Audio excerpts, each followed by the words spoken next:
It's 60 plus racing adventures and it's a new season. Strength to strength to strength, season 22 now upon us in the Sim Racing Championship for good vintage drivers. All of our drivers today, and in this series, 60 years of age or older, they get to come together and share their racing and compete against drivers of potentially similar background and experience. And round one takes us to a very, very challenging circuit. It's the Nürburgring Nordschleife, and boy does it look a picture today. I'm David Haynes, joined by Dane Baird here on RaceSpotTV, where we're going to bring you both races coming up from round 1. Dane, a very challenging circuit for these style of cars. Let's look at that schedule. Here we are at the Nordschleife, and they go on to Road America, Richmond, Long Beach, Zandvoort GP, and then the Nürburgring Grand Prix circuit will also be broadcast live here on RaceSpotTV. They've got Milwaukee, Summit Point, Indianapolis Road, Spa-Francorchamps, Mosport, and then a season finale at Watkins Glen that we'll bring to you here live on RaceSpotTV. This is some of the history of 60 Plus Racing Adventures, of course. 21 seasons completed and underneath our belt. Stefan Rostin, the champion of 8 of them. Ragnar Wisloff, your defending champion, now with 2 to his name, equals Jos van der Ven and Donald Fitterer. You can see the past 5 season champions on your screen.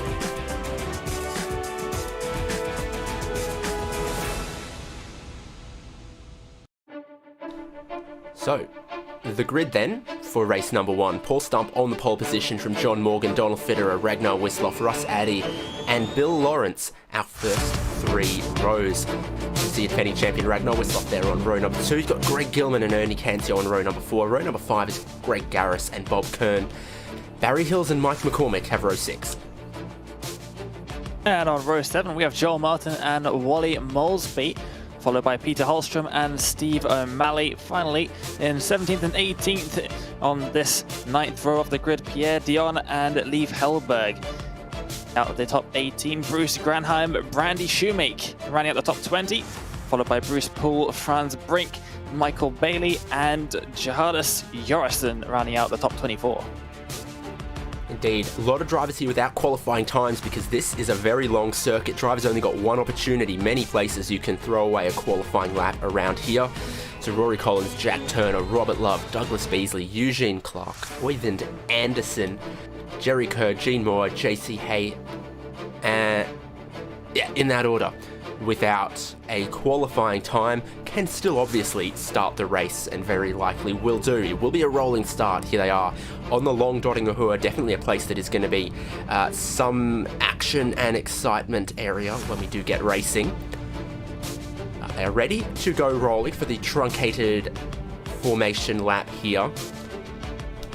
A monstrously challenging circuit in touring cars and sports cars, but in these Indy Pro 2000 PM 18s, I think this track is an even greater challenge potentially. Yeah, I think it definitely is, not just because these cars will carry a little bit more downforce, they'll be able to take a bit more speed to the corners, which means you have to be just a little bit more accurate with all of your inputs. The bumps will affect these cars much more. They've got a much stiffer suspension and the entire chassis is a lot more stiff than you'd find in a touring car or in a sports car. And then obviously the curbs. You do not want to be touching the curbs in these things. They will rip your car to pieces. You see the GT cars, they'll go all over the curbs in some parts of the circuit. Not on these things. You definitely want to be staying away from those. You clip one of those, your car's going to be sent up in the air. You're going to end up in one of the walls, and that's going to be your race well and truly over right from the word go. And it is probably, I think it is definitely the longest tow time back to the pit lane of anywhere on iRacing. So you definitely don't want to have to hit that tow button. Those German tow truck drivers are very, very efficient, but there's 23 kilometers of lap to cover, as the drivers are about to find out here on the Nordschleife industry Fahrten layout. So no GP circuit, pace car in. It means that they'll turn right to the start-finish line here, and Paul Stump, pole sitter, already getting them away. There's already a problem in the background there. Behind Bob Kearns, a few drivers just find it. It's very, very tight with the Armco as they come through the final corner, and it is a damaged car there. Hopefully everyone else getting away cleanly. You start the race with pretty cold tyres, and it's a pretty cold track as well. Immediately down through towards the Hudson back section, relatively single file through here as well. You saw lots of drivers with potential speed who just didn't have a qualifying time, and they are going to need to be patient on this opening lap as they try to pick off one by one by one. Poor Stump though, maybe just a tiny bit of local knowledge. I think we got told that he was Swiss on a previous broadcast. He's leading the way with John Morgan, Donald Fitterer, Ragnar Wisloff, Russ Addy, the drivers who managed good qualifying times. Also, maybe unsurprisingly, getting off to a good start. Not massively surprising that the drivers doing well in qualifying also do well in the race. That's just because the circuit is so long and so difficult. If you manage to get a good qualifying lap in, you've obviously done a lot of laps of the circuit, so you're going to know it very well. A lot of the drivers might not know it so well. and they're going to struggle. You really need to get the laps in here, and that takes a long time. 6 minutes 30 or thereabouts is what we saw in qualifying from the drivers right at the front. So to get a lot of laps under your belt at this circuit, it does take a lot of time, but those who do put in the time are going to reap the rewards as we see them now traveling down a super fast section of circuit. Oh, here's Bill Lawrence just finding that there wasn't the grip he was looking for. He looks like he's kept it off the Armco, but then found the tow truck. So Bill Lawrence, long-time competitor, many seasons in this league.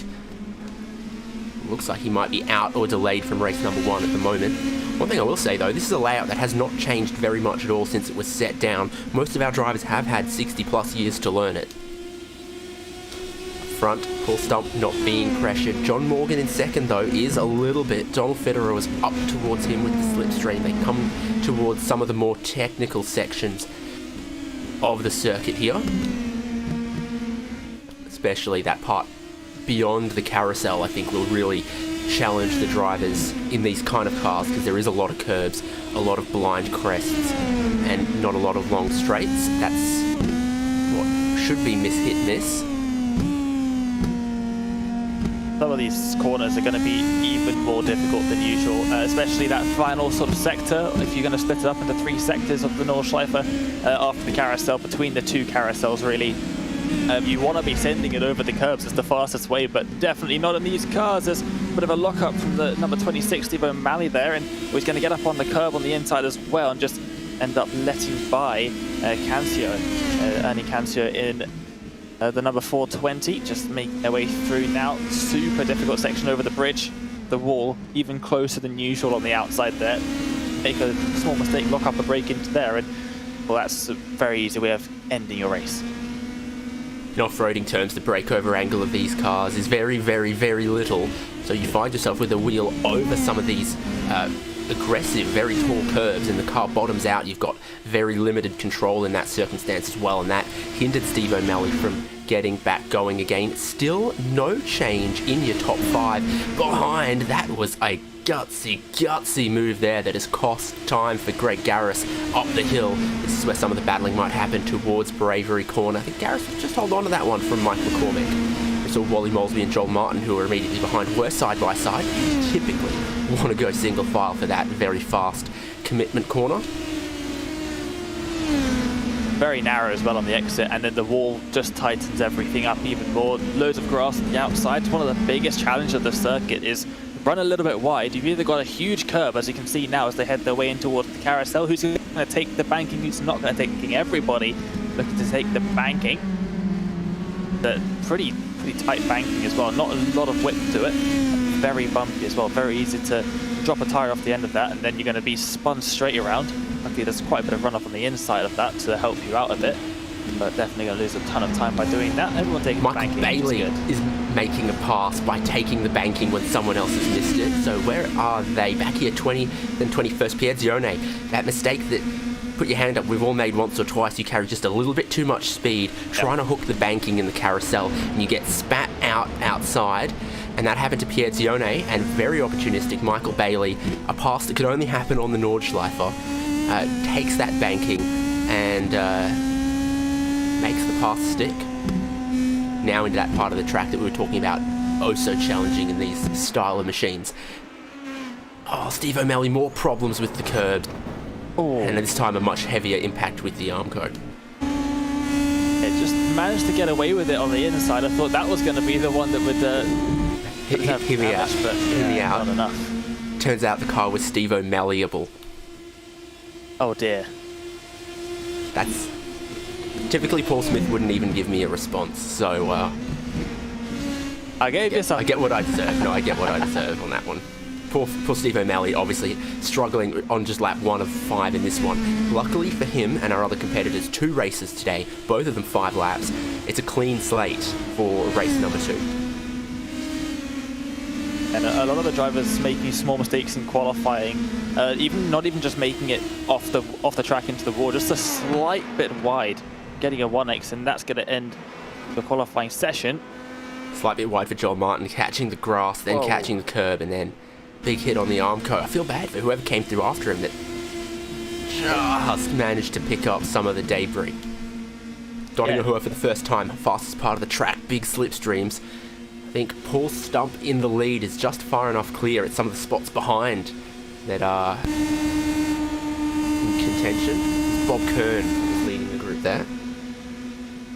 Oh, just cutting across. Donald Fitter up a place now, as having followed Morgan around the circuit the entire way through, down to the final couple of corners, down that long straight, easiest place to overtake. It's almost guaranteed to make a pass there if you're close enough to the driver in front. So wide and so long that, yeah, the slipstream is just going to make cruise past. And well, up into second place, now has eyes solely fixed on Stump in front, already closed down the gap quite a bit. The strategy is very simple here today, especially for me, because I can count the number of laps on my spare hand.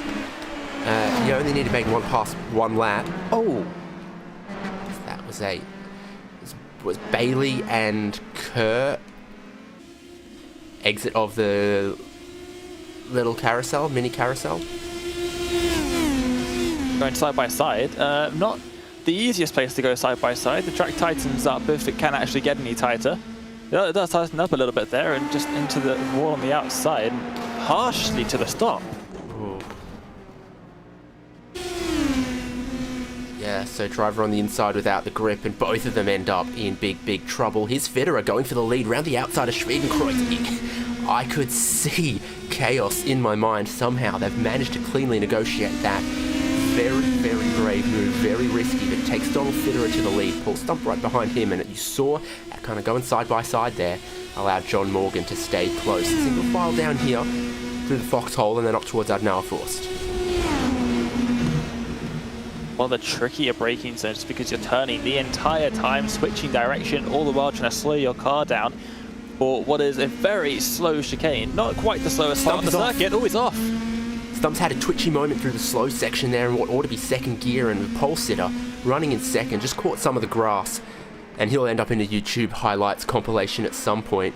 Just tried to take a tight line on the left to cut back for a late apex attack back, but he's lost control of the rear, not been able to save it, and ended up in the wall. The pole sitter potentially out in race number 1. Yeah, almost got away with it as well. It wasn't the hardest hit into the wall, just the rear came around again and just added a little bit of extra speed into the wall, snapped the rear tyre off and had to take a tow back to pit lane. He goes right to the bottom of the timing tower. And everybody else is getting to position. Keep going. Oh yeah, for sure. Lowest part of the circuit for us, Addy. Now another lock up there. I don't know if that's just because they're maybe braking a bit too hard, or just because the inside front tyre looks to be just lifting up over the crest into that corner there. I don't think there's a car where you're not at risk of locking up one of your front tyres, breaking down into that hole. GT cars like this, I think the brake bias might be fixed as well. It's equal setup. I just don't know if this is one of those cars that means that the brake bias is then locked in too. Donald Fitterer breaking away, breaking that slipstream at the lead of the race means you've got to look back here, 8th and 9th, Bob Kern and Mike McCormick, and Wally Molesby and Leif Hellberg right behind as well. Battles inside of the top 10 with 30 plus cars for 60 plus racing adventures. You drive out of that right-hander where there's a little bit of banking, super important, because now it is full throttle, flat chat for a long way up the hill. And it is so tempting to try and make a move here. So tempting, but there's so many corners, it's really narrow as well, nowhere near as wide as the dot, and go, are you going to go for the move? Went for it last lap, and he goes for it this time as well. McCormick to the inside for this part and gets through, and gets let by. Gutsy Wally Molesby and Lee Hellberg behind, no such happening, so through the bravery curve there where you just got to help the car rotate a little bit. Spot up for Mike McCormick, started 12th. Running 8th right now, so he's picking them off maybe 1 or 2 and picking up a brake lock up, maybe a flat spot or 2 as well towards famous corner. You never get sick of seeing cars come through here on the carousel, brake on the flat, dip it in. It's like surfing terms, you know, dropping in and picking up a wave, and then it carries you around 180 degrees through that section of track. Feels great with a lot of grit when you hook it just right, but it was a lap ago that Dione missed it and lost a spot, and just an awkward little trundle around the outside from that point. Rear lock up there as well for McCormick. Tap on the curb as well, just unsettled the car quite a lot. Very fast section, very high curbs, and it's really, really frustrating because just extend ever so slightly, take a little bit too much on the inside or the outside, and very easy for your race just completely end like that. Out through this part, it almost repeats itself, this section of the circuit. It's easily my favorite part of the Nordschleife. Lovely flat curb on the outside, but go too wide, there is a nasty 1x off track. Whoa! A lot of drift angle, lucky to save that one. If it had gone out towards the curbing, I think he might have lost it. But you can tell he was pushing on until catching Barry Hills. And Greg Garris is just 2 seconds up in front of that. There's still a lot of race left, being at lap 2 of 5. Only halfway around the second lap. I think McCormick maybe fancies a top 5. He looks really quick through this section too. Up towards one of my least favourite corners on the circuit, the mini carousel. It's sort of like the big carousel, but just worse in every aspect.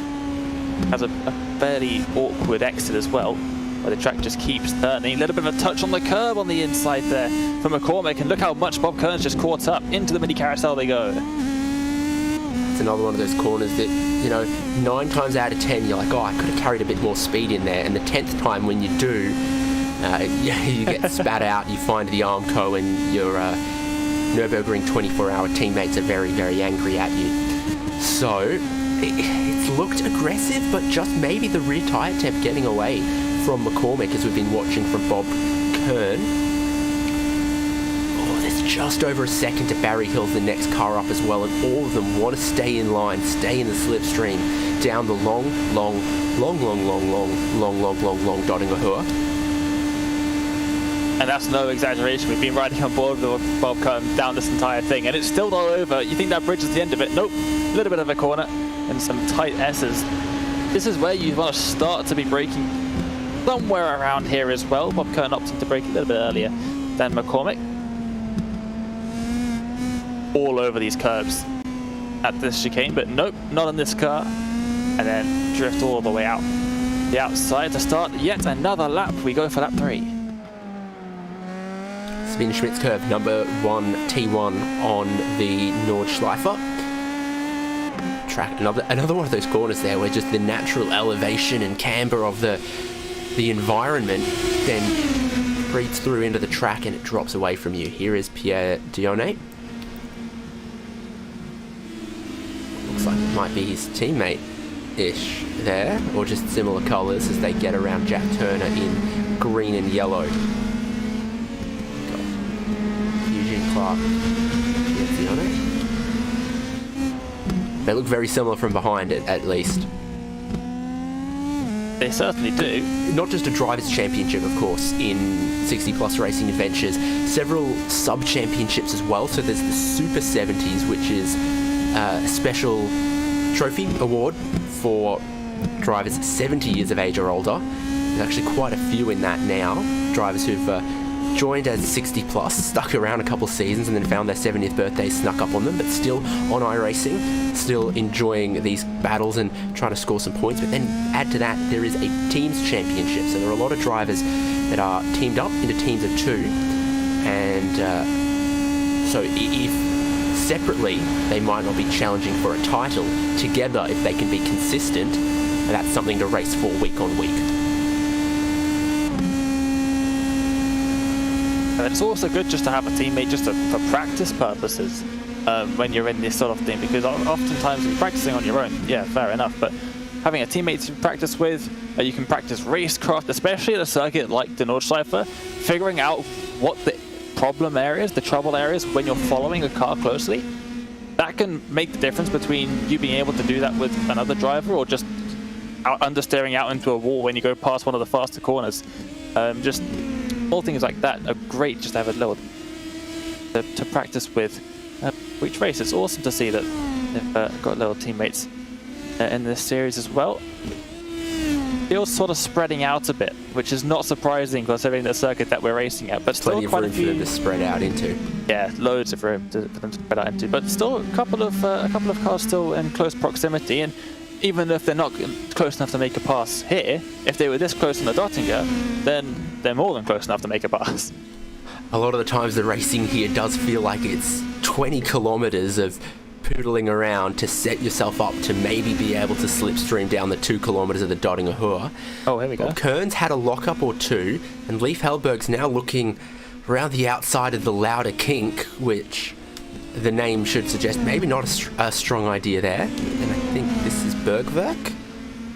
And he gets a good drive out of there, and we have seen some passes up the hill through Kesselchen and towards one of those corners that I know the German name for, but people look at me funny when I say the German name, so we'll say Bravery. And I think if he can get a good slipstream here, he might just have a good chance, because this is where Mike McCormick got past Bob Kern last time by, as all the door is shut. All the time you have to leave it to space. Just run straight into the back of Bob there. Bob not having any of it. Let Mike pass last time. Not happening again.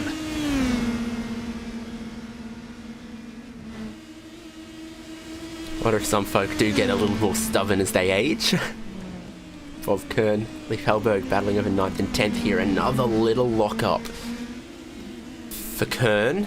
And that just pushes him wide and then delays him getting on the power out of the corners. And most of the time's not lost with the lock-up on the way in. It's lost with the momentum then off the corner. And also just locking up your brakes is going to add extra heat into your tyres, and especially heading into this section of the circuit. Overheating your tyres is the very last thing you want to do. They're already going to be heating up quite a lot because this is just non-stop corners now for a good minute and a half or so as you make your way through this part of the circuit. And overheating your tyres is just going to make your tyres overheat even more. The hotter they get, the hotter they will get, and the hotter your tyres are, the less grip you have after a certain point. And not the easiest car to handle. You can see a little bit squirmy, and oh dear, he's got into the back of him. Big difference in braking zones. The two cars collide and both are in the Armco there. Bob Kern and Leif Hellberg both with a bit of damage. Kern's going to try to keep going. Hellberg is not going to be able to, but that doesn't look great. Doesn't look great, but it doesn't look undrivable. So maybe able to just head down to the pits and take a repair. Oh, just into the back. And I think quite lucky was Bob Kern there, just because went straight, almost like a 90-degree angle, perpendicular to the wall, backwards into it. Not a whole lot of damage to the tyres, which is the main reason you'd want to retire. A little bit of wing damage. Car might not handle great, but you'll still be able to wheel it around the circuit. And it looks like that's what Bob Kern's going to try and do. We'll see if he gets some repairs done at the pit lane. Definitely quicker than towing, like we said at the beginning.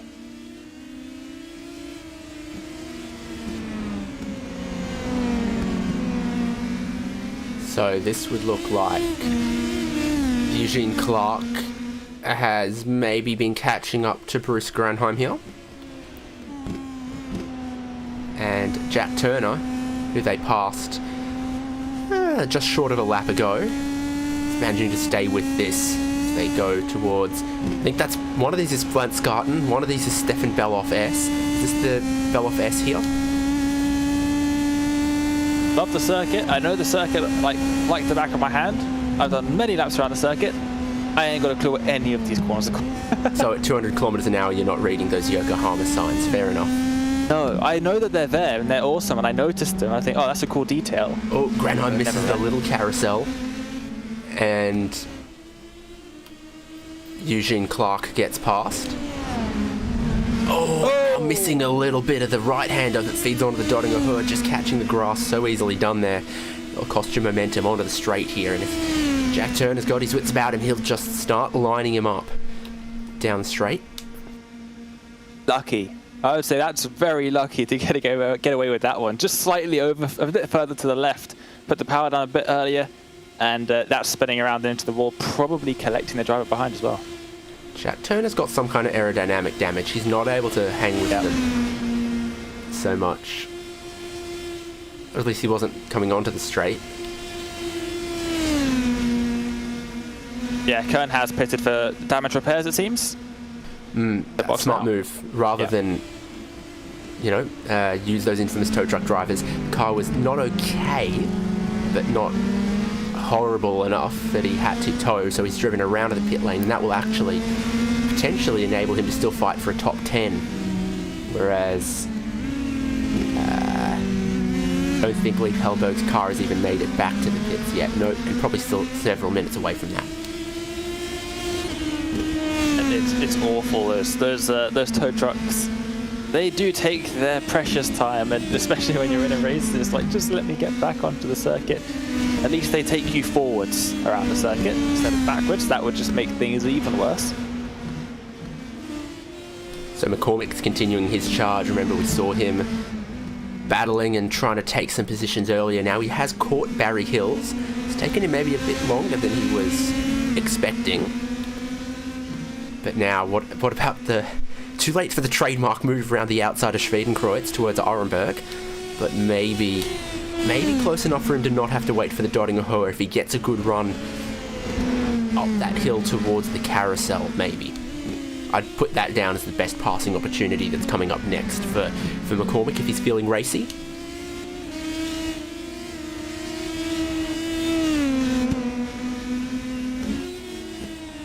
Ending it through this part of the circuit really, really quick. Not hitting any of the apexes. Catching just a bit of the grass on the exit too. Not boring to watch, McCormick, at the moment. Certainly not. Getting all over the curbs, actually. And almost getting into the back of Hills as well. Hills definitely would have been slightly worried about the car behind getting massive in the mirrors.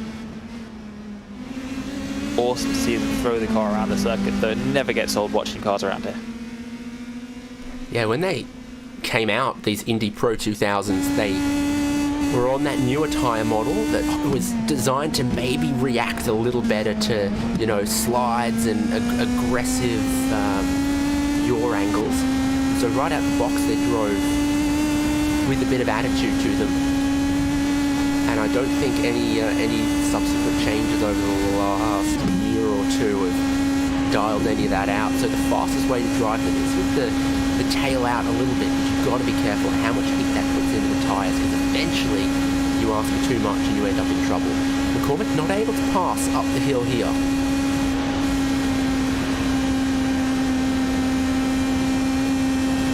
Yeah, that's one of the biggest things in all of iRacing, is make sure you do not overheat your tyres, because as I was saying earlier, if you overheat them, then you're going to have much less grip, which will not only make you slower, but it will just make them overheat even more, giving you less grip, and that's a massive spiral.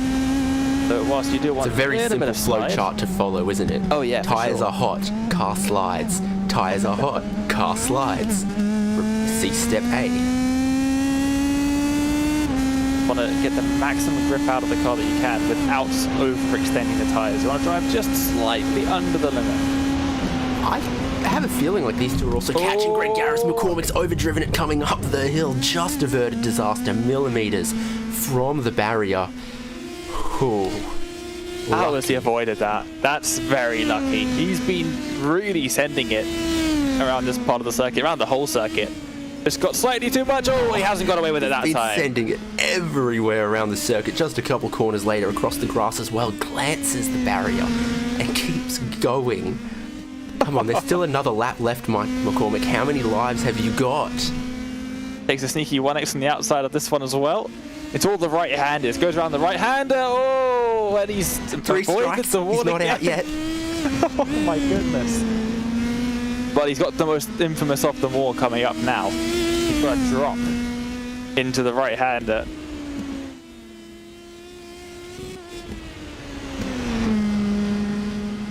And he's done it completely fine. Whew. Panic over for Mike McCormick. Triple caution, Mike. Boy, oh boy, that has dropped him back quite significantly from, he was chasing Barry Hills, was chasing Greg Garris, who I think is about 10 seconds back from Greg Gilman. So there's still a chance of some fight on the final lap there. You can see, of course, on the timings column, your top 16 on the left-hand side of your screen just shows that Donald Fitterer just managing what I would call a comfortable gap, 3.5 seconds or so. Yep, it's a comfortable gap, but it's not really comfortable. No, you're never comfortable at the Nordschleife. It's not how it works. You're so always on the edge. Final lap. Just him, the Nordschleife, and a little bit of lap traffic coming up potentially as well to elevate the heart rate. One of the most terrifying things as a leader on the final lap is seeing lap traffic, and that is just exponentially more terrifying on the Nordschleife. Bit of communication over the radio there, and Gene Moore. Gosh, it's tough to get out of the way of someone on the Hudson back, but he did it. Found a little space on the outside, and that is just what Fitter would want to see. Now a clear track in front as far as the eye can see, but that clear track is still out to get you. Yep, and I've just realised something I already knew, which is McCormick and Fitterer are teammates. So Fitterer on his way to a good result, fingers crossed. McCormick still inside of that top 10, but beginning to struggle a little bit. Ragnar Wisloff, defending champ, under some pressure from Ross Addy at the moment. Across Schwedenkreuz, that crest really unsettles the car, and then you've got a big braking zone downhill here. A couple bumps. Quick as you like, you're gonna struggle to pass.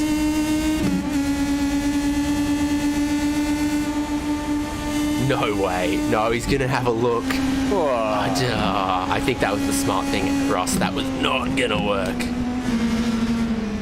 Definitely the smart move there. That was, well, it was only going to end one way, I think. There's only one way that ends, and that's with both cars in the wall on the outside.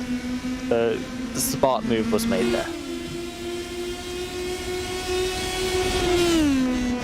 I don't know if it's new season, new lick of paint, but Ragnar Wisloff's looking extra sparkly, extra metallic today. Robert Love and JC Hay down the Dottinghur. And I think that's Love in front, sure is. JC Hay doing what we saw some others do before and really backing it up early, and I think there's nose damage.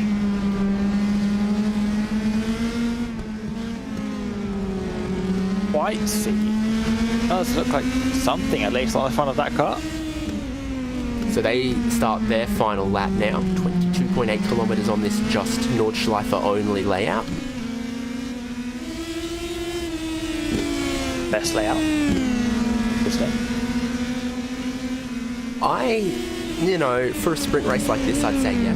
But for the, 24 hour, I actually don't mind having just a little bit of Grand Prix circuit every now and then.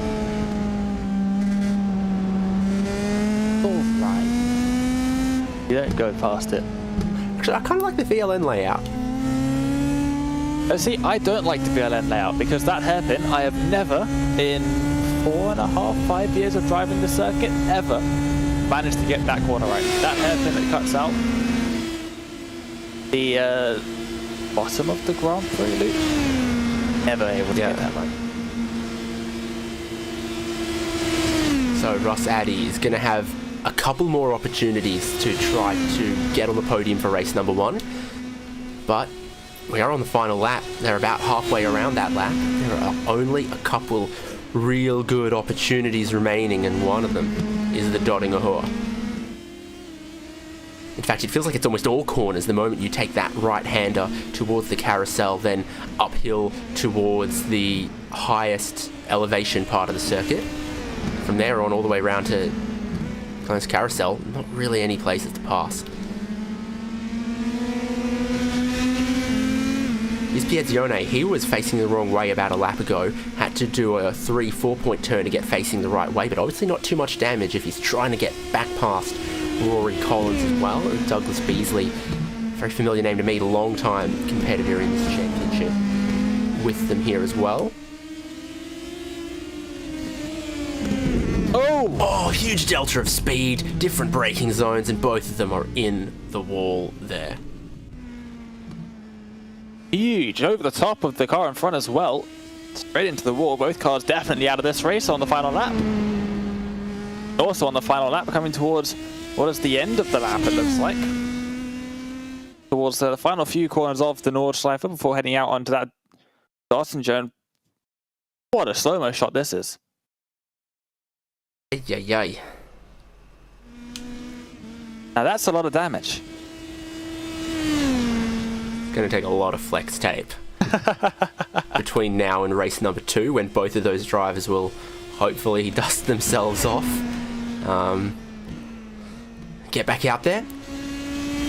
What I would call one last sector of the lap here for Donald Fitterer, making his way through the little carousel.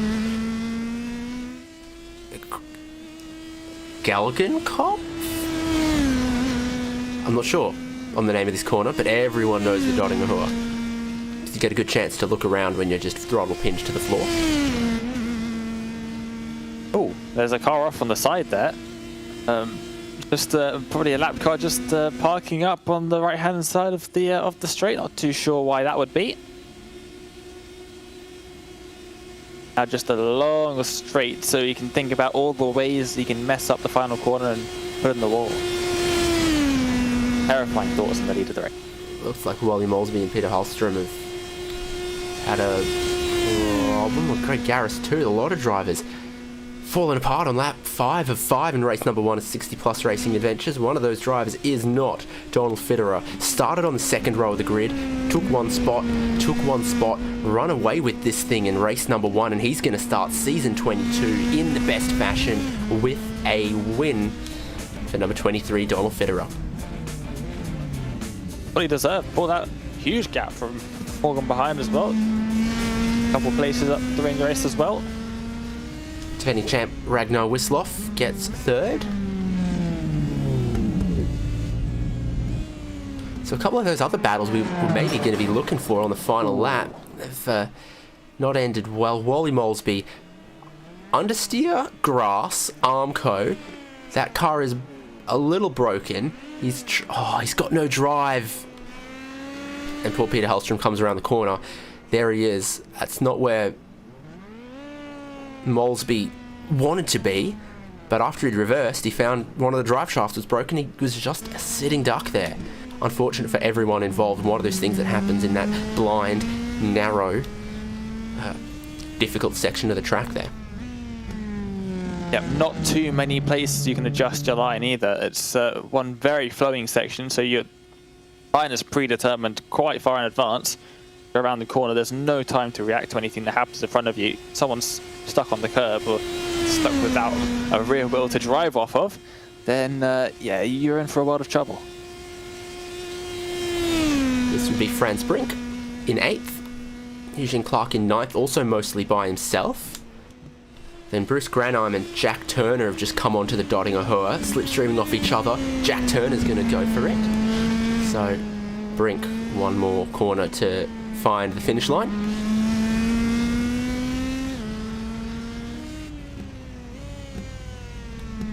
Can Granheim slingshot back at Jack Turner?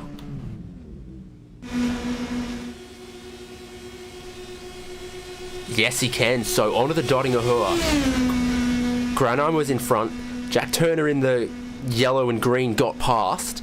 Now Granheim slipstreamed it back for a leapfrog 1-2-1-2. And Bruce Granheim will hold on to a top 10. Briefly left his grasp. Get it to the finish line, Jack. Similar story behind them. This looks like Robert Love and Douglas Beasley. Beasley pulls out of the slipstream to his left-hand side. Gets his nose in front as they come underneath the bridge. Well, they're not to the bridge yet. It is a long Dottinger Hoher. Now Beasley in front. Both these drivers, without a qualifying time, started all the way back in the 30th on the grid. Now looking to finish in 12th and 13th. Will it still be in that order? I think it will be.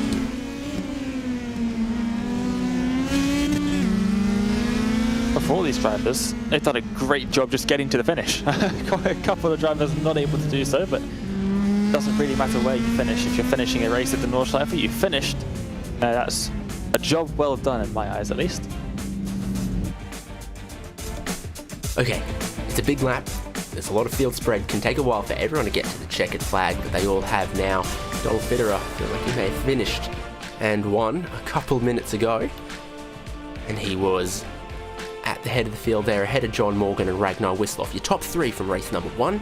Then Russ Addy, Greg Gilman, Barry Hills, Mike McCormick, Franz Brink, Eugene Clark, and Bruce Granheim. As the top 10, Jack Turner, Douglas Beasley, Robert Love, JC Hay, Paul Stump, Joel Martin, and Greg Garris. All the cars there. This timing gets confused because some of the drives from here down crossed the finish line when they went on the tow truck on the final lap. So they get scored behind the cars that did cross the line, but the timing just exactly gets confused about when they left the track. So they've got Wally Molesby, Peter Holstrom, and Pierre Zione as the top 10. Rory Collins, Randy Shoemaker, Bruce Poole, and Ernie Cancio, the 24 drivers to have completed all 5 laps of the Nordschleife. -1 for Oyvind Anderson, Bob Kern, Jerry Kerr. 2 laps back scored for Gene Moore. We saw him go down one of those laps when he very graciously decided he was not going to interfere with any of the lead battles. And then you got Leif Hellberg, Michael Bailey, a couple of remaining cars, Steve O'Malley and Bill Lawrence. We've got our full podium standing by from race number 1. So Hugo's decided we're talking to Donald Fitterer. All right. And he's with us now. Congratulations. Great way to open up season 22, Donald. Hey, thanks very much. Good to hear your voices. Likewise. We always think about this circuit and this layout very challenging. A lot of places you can't pass, but the Doddinger Hur as absolutely one of those places you can. But we never saw you make a pass there. Well, to be honest with you, I asked John, said, "Do you mind if I come by?" And he said, "Sure." And then I'm not sure what happened with Paul, but I got by him, and then that was it. When we saw around the outside, across the crest in the fast left-hander, looked very brave and very gutsy. Anything flash before your eyes there? No, I had actually passed in a, a official race there and had no problem. I knew I could make it, and I didn't even let up. You're braver than me, that's for sure, but it's worked. You're the race winner. You're off to a great start. We're going to see you again to back it up in race number 2. It is really sunny here and about 50 degrees, and we've been having rain and snow, so I'll decide in the next 10 minutes if I'm going to go bike riding or come back and try to win again.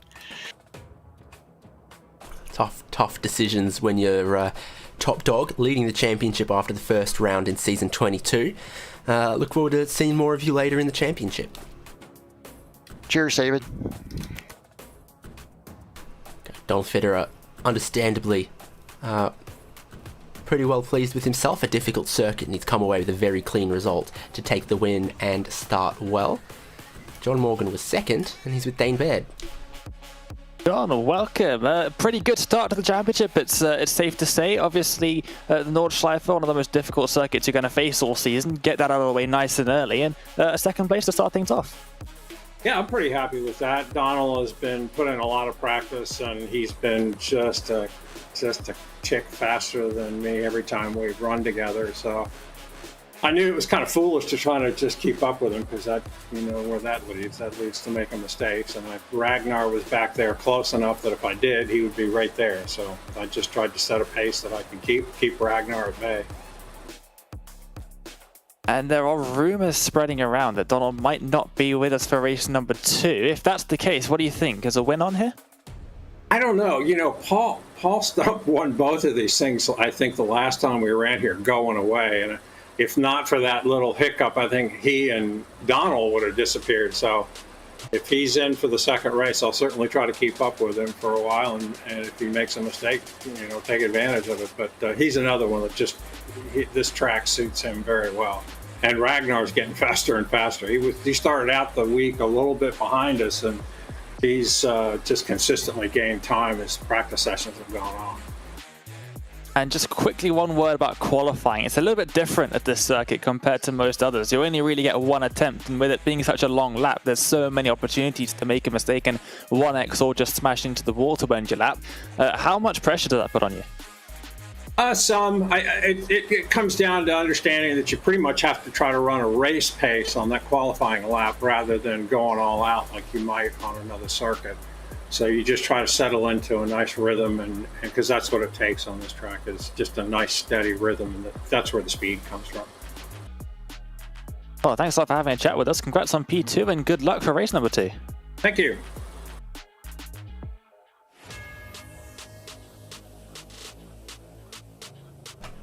Awesome. Well, we were speaking to him, offering championship congratulations just a couple of weeks ago, and he's back. Ragnar Wisloff kicking off the championship with a 3rd place.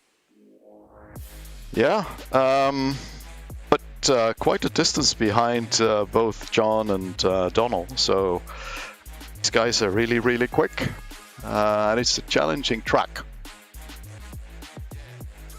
I think to put it lightly, people might call the Nordschleife a challenging track. What's been most challenging for you around here? Because we definitely saw plenty of thrills and spills from all through the field in race number 1. Big differences in braking markers between cars, just catching the grass, catching the curbs. What's been tough for you? I think the toughest bit has been to try to tackle the carousel without damaging the front wing. I keep doing that. Ross tried to explain to me how not to do it, but I just can't do it.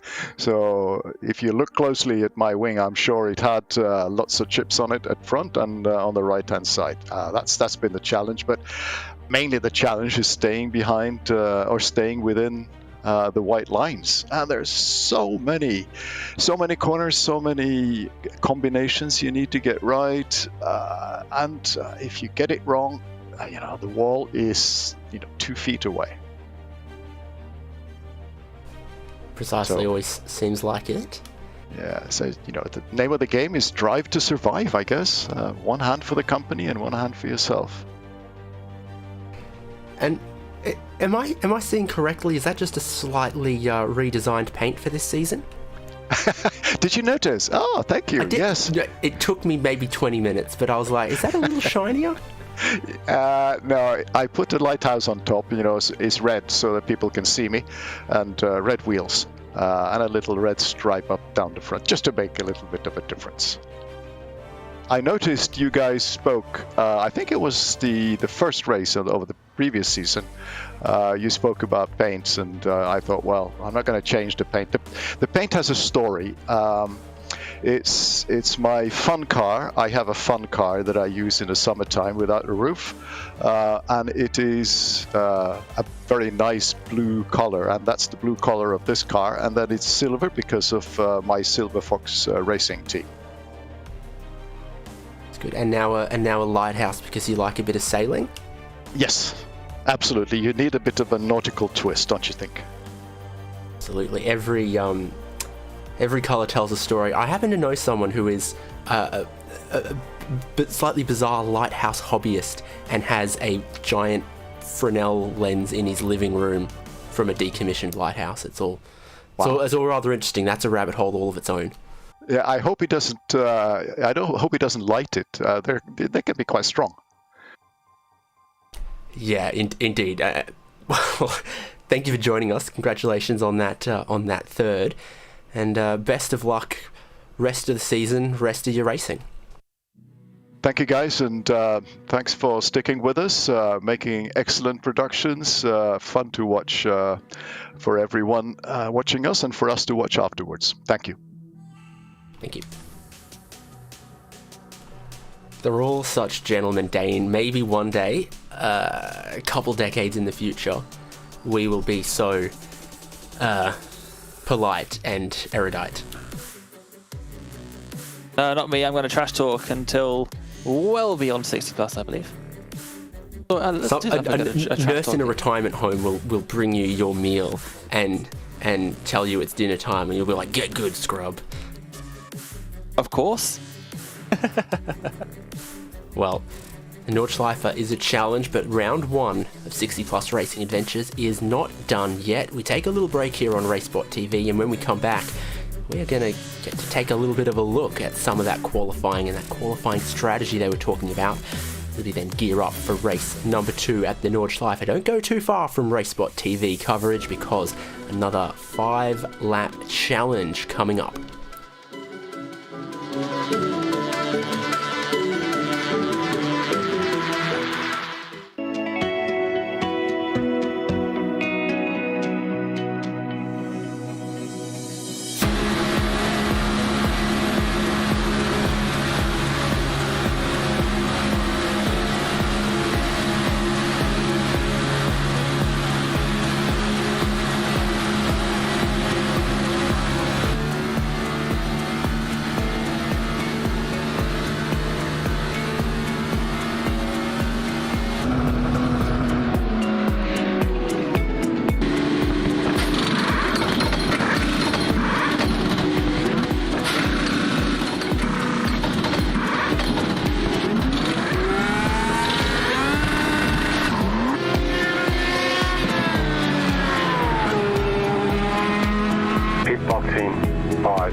We need to change to a new tyre compound during the race, or else we'll be disqualified. Tyre compounds have been changed, we're all set.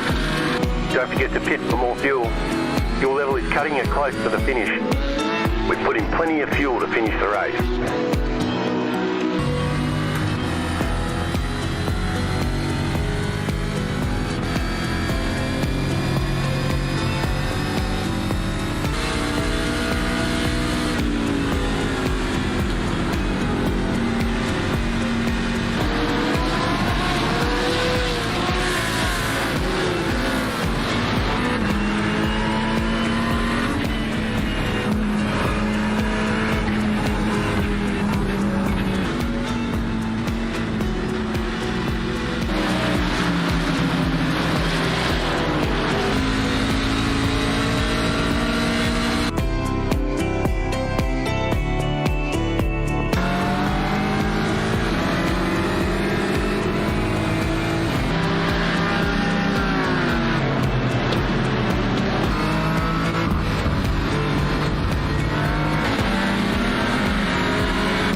We're back for qualifying in race number 2, the opening round, season 22 of 60 Plus Racing Adventures. This championship, now in its 22nd season, has been going on more than 5 years. It continues to grow from strength to strength, finding yet more iRacers aged 60 or over.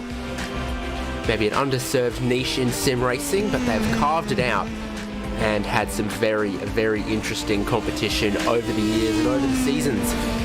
It's Ragnar Wisloff as your defending champion, but Donald Fitterer almost untouchable in race number 1.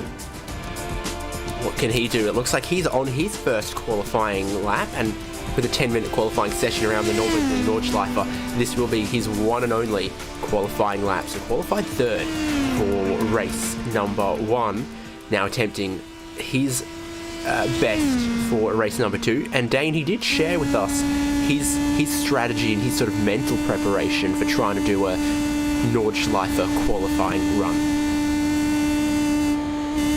Just sort of don't want to make any kind of mistake. So if that means you've got to go slightly slower than you would normally on a qualifying lap, it's not really a push lap. It's a make it to the end lap, you're still going to get top 10.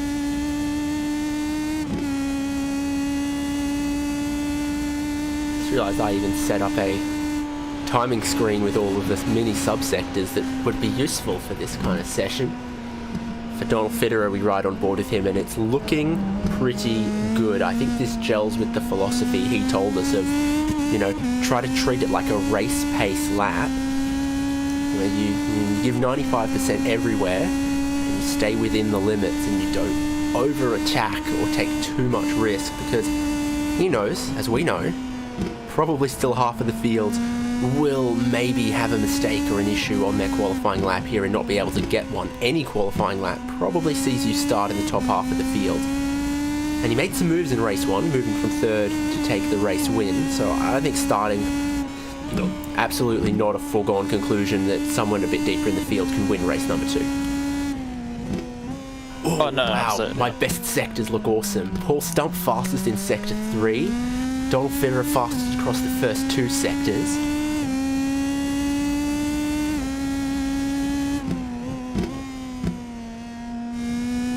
Awesome watching these cars all the way around. Elevation change. Well, you cannot see over that crest there. You've got no idea what's coming up. Luckily, they're in lone qualifying, so they know there's not going to be a car stranded there like we saw at the end of the first race. Garrett's getting involved in there. One of the most important corners on the circuit.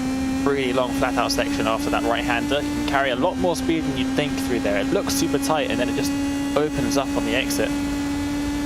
Down this super long area where we saw Mike McCormick try quite a few moves in the last race, and it seemed to work out all right just about. Maybe we'll see a couple more drivers trying that out in race number 2. Well, our on-screen timing has 3 sectors. I'm watching 10 mini sectors. Almost everyone on their lap has passed mini sector 5. Donald Fitterer the fastest in 4 of them, except sector 3, mini sector 3, where Paul Stomp, your pole sitter from race number 1, is faster. So I think this is maybe a little more aggressive. Into the carousel he goes. No concerns for chipping that front wing on this qualifying lap, I don't think. Probably not. Also interesting to see the line that he was taking, because in a GT car you might want to take a bit of a wider entry into that, but not on these cars. Otherwise you will start smashing up the front of the car on the banking. Nice tight line. Carousel moving on to the left side of the circuit to enter it. Slight differences in the way that you drive the circuit, especially over here. You would be all over that on the right hand side in the GT car, not in this. Want to stay well away from those curbs, especially qualifying that, because you're going to get sent right to the back of the field if you make even the slightest of mistakes here. Don't run wide. You can see you slowed right down a lot more than you normally would, because that outside there is a 1X there that is just waiting desperately for you to run slightly wide over the very few sections of paved runoff on the outside. Go slightly too wide over there. There's a 1X. That's your qualifying run over.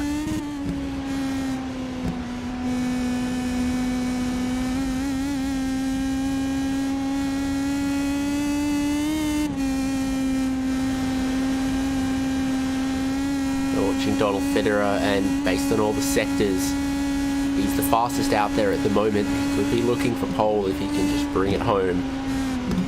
Bring it to pole for race number 2. And now up to mini sector 8, and he's been fastest through 7 of them. Just that third sector there where Paul Stump managed to be a little bit faster, but has not managed to match the same pace as Donald Federer so far on this lap. The timing screen is all purple for him. Now he gets to relax a little bit. A little bit after the last couple of minutes that he's been out there. Nearing on 6 minutes out on the circuit for this lap in particular. Down the long back straight. You missed a couple longs there. I did. It didn't add quite enough longs there, you're right. Long is not enough of a word to describe the length of this. It just goes on forever. He's been on it for about 25 seconds now already, 26, up to 30 seconds before he gets into these left and right. And the final braking zone really of the circuit, really tricky. Car slowed down. Left around the final corner, we'll see where that puts him. Well, it'll be the first lap to hit the board, and it'll take Donald Federer to the top. And I don't think anyone is gonna match it. Looking again at the sectors. Ooh, I think Paul Stump managed purple in the mini sector 9.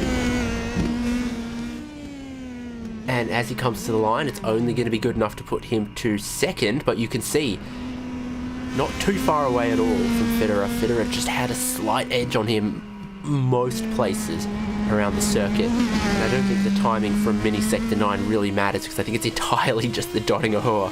There's not a whole lot of driver input to make a difference there. The speed out of the right hand at the beginning then, I guess, is all that matters there.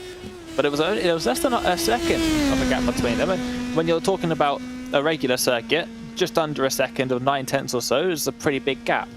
Nordschleife, it's definitely not. 6.5 minute lap time, only a second or so difference between them. Still very close drivers. So hopefully, if Stump can stay on the circuit for a bit longer this time at race number 2, a little bit of a race on our hands, and it won't just be Federer, not comfortably but confidently, by extending that gap out in front. We'll see. I six towards its end. A lot more drivers, I think. A lot higher proportion of the drivers actually finishing their lap times. They've got 15 on the board already. Yeah, Gilman, Kern, Pietzione here still going. I think I can see from the fact that one of Joel Martin's sectors isn't green or purple that he went off track in that one. So I think Joel Martin in the 27, his lap time might not count. But for Gilman, who we're looking at here, 1 sector to left to negotiate, I think it all looks good on the timing screen to me. Number 92. 6:33, that's not bad at all. Not bad at all. Put him to 3rd row, so that's a good place to start. Time running out in this session. Bob Kern is going to get to the finish just on time.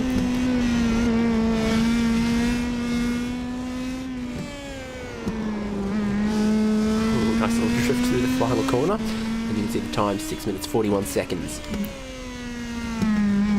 Or 11th, I believe.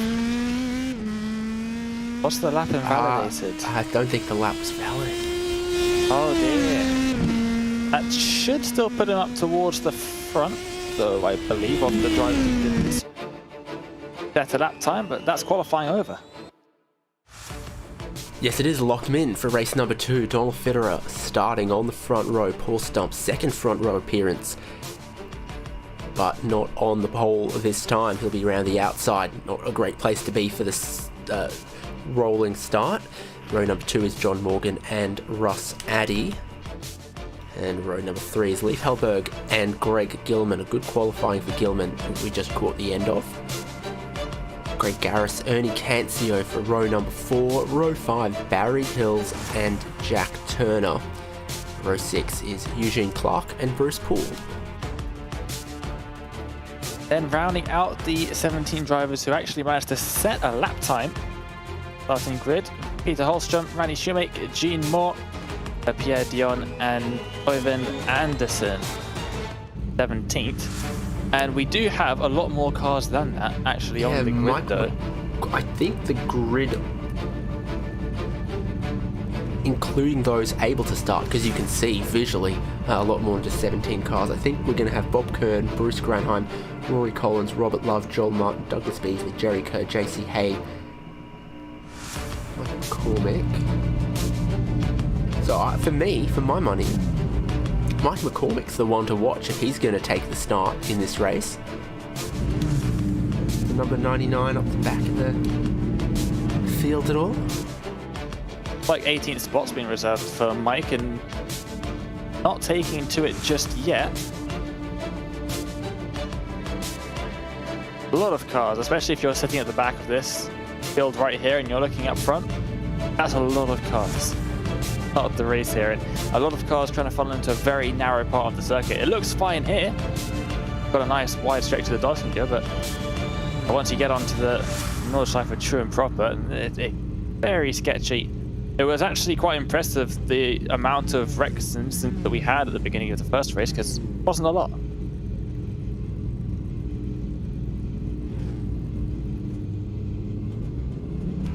Going, and this is the grid that we're going to have. No Randy Shoemaker, no Robert Love, and no Mike McCormick. So that should be 22 cars, I think. And you're looking back from the pace car at your front row. Fitterer in red, Stomp in black and gold. I think they call their team Euro Racing Motors or something. Bill Sandbridge. Fitterer is very keen to get going.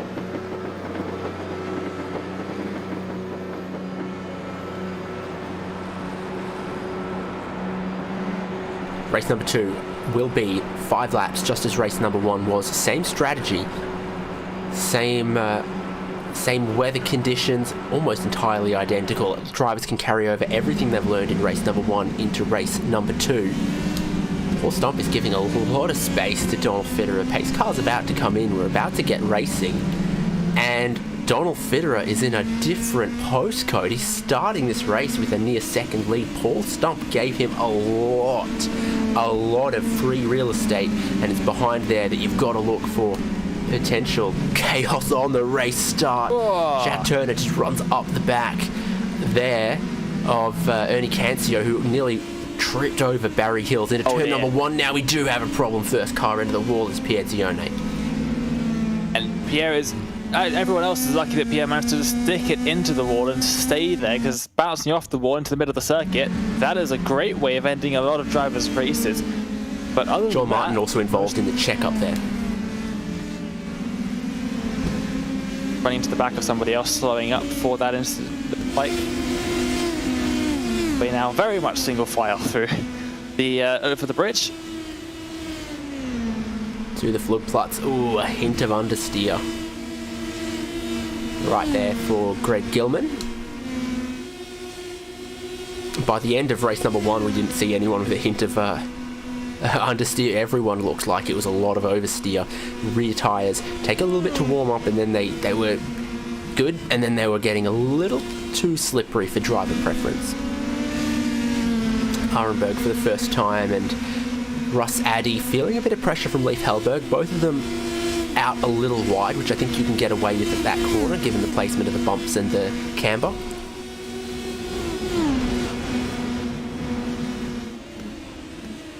But we saw Stump go off first race.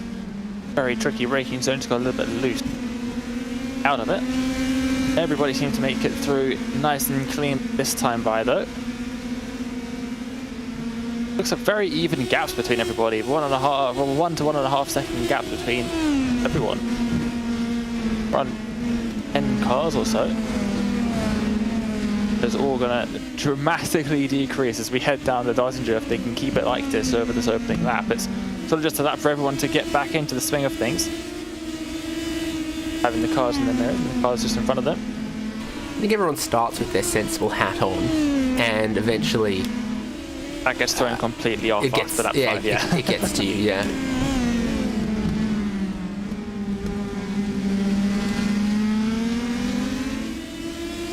So yeah, your top 7 still running in the order of qualifying. First driver to have made a move is Barry Hills in 8th when he got past Ernie Cancio. A lot of that, I think, happening with that check-up effect we had into Sabina Schmidt's curve.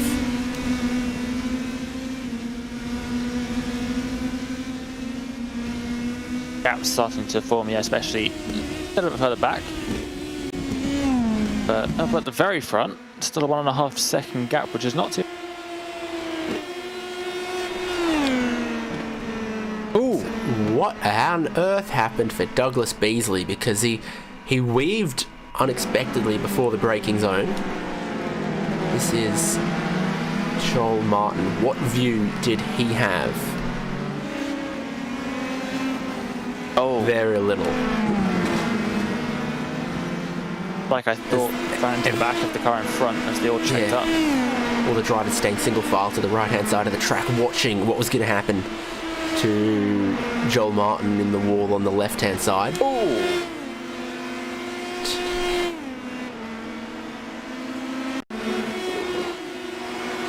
Oh, that Gene. Yeah, pretty self-explanatory to Gene Moore, unfortunately. Round it went straight into the barrier. Loads of issues in the first lap. Bruce Granheim just catching one of those very, very tall curbs towards Adnoa Forst. Forcing everyone around him as he, just held spot until it was clear for him to get going again. And he is not going anymore. Russ Addy's still under pressure from Leif Hellberg though. Best battle we've got inside of the top 10.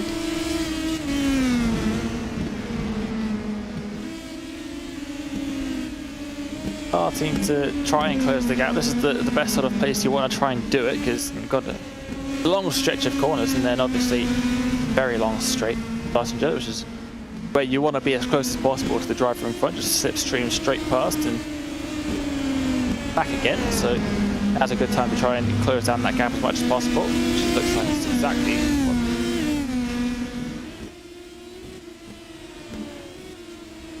So Donald Fitterer is still commanding like he did in race number 1. 1.6 seconds ahead of Paul Stump, who we know has a bit of speed to him as well. But I think that 1.5 seconds, maybe a little bit more, is how much you're going to need when the field at the end of this first lap work their way around to the Dodinghua. We'll see Russ Addy, Leif Hellberg, Greg Gilman. A lot could happen here in just a couple corners' time. Into Schwalbenschwanz they go. I think Hellberg might have pushed a little wider the first apex there, but it's just all about staying within a second and getting a clean run out the right-hander. Also a place to watch as well. The bull in the middle of a 3-4 car train here. We're also going to have a bit of fun, looks like, heading down the Dosinger. Very close between these three. Yeah, they're going to have a lot of fun heading down the Dosinger. Maybe even a potential 3-wide moment if one of them's feeling particularly risky.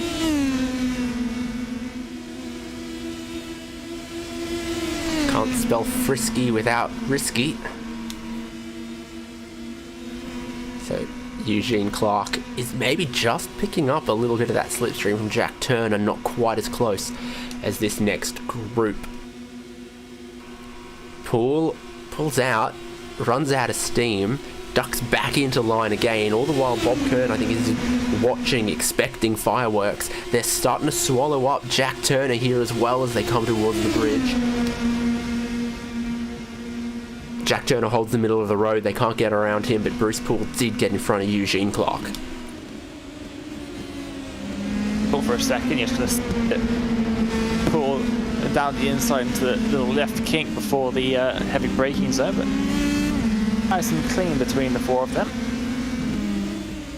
Now there's no diving at this pool. Funds never cease to... The drivers. It's like most of the drivers that weren't involved right at the beginning of this race have seemed to carry on without too many further issues, which is good to see.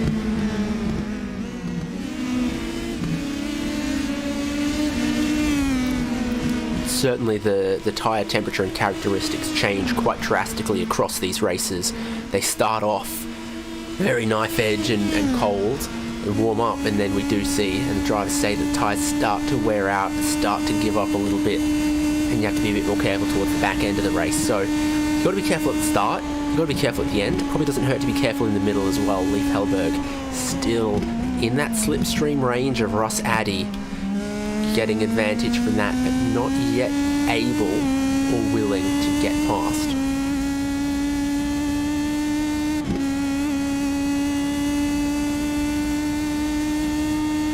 Must be really frustrating. I wouldn't be able to speak from experience at this point, but just following another car so closely throughout the Nordschleife, it must be a little bit frustrating, especially if you might be a bit faster, because even if you are quite a bit faster, there's not a whole lot of places to get past.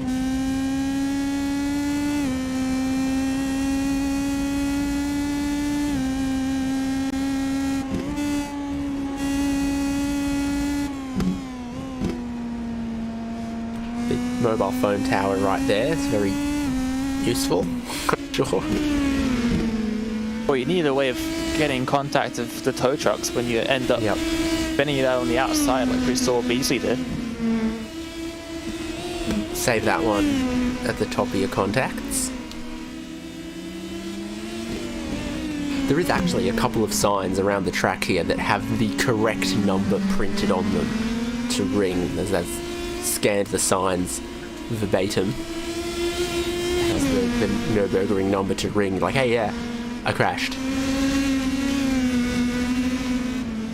Crashing at the Nürburgring is incredibly expensive. Not only do you have to repair your car, you've got to repair the track as well.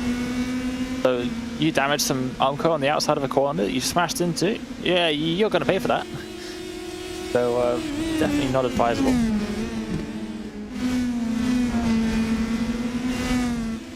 Business model there for iRacing to try and exploit. I was reading through some supplementary regulations for a race that I'm doing, and track damage fees is $875 US per 25-foot section of guardrail. Tire walls are $30 per linear foot. Fencing is $35 per linear foot, and if you manage to tear up the asphalt, they'll have to assess that individually. So I got to imagine the Nordschleife is not any cheaper than Autobahn Country Club Chicago. At least, we're talking probably at least, 500, 600 euros per section of guardrail.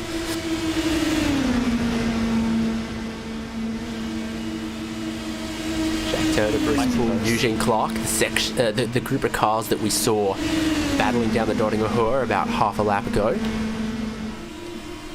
Poole and Clark still looming, unable to get past Jack Turner.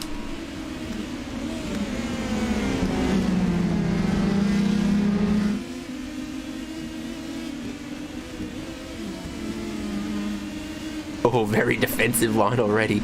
Jack Turner is not going to let anyone pass him. No chance of sending it up the inside of the carousel. He's making sure of that, that's for sure. And here comes Bob Kern too. He's caught them through all of this. He was one of those drivers, no qualifying time, that we thought, oh, but he's pretty quick. So we got no Mike McCormick, but we did get Bob Kern starting this race from the deeper end of the field in 18th. He's 13th now, and he's looking at 12th, 11th and 10th.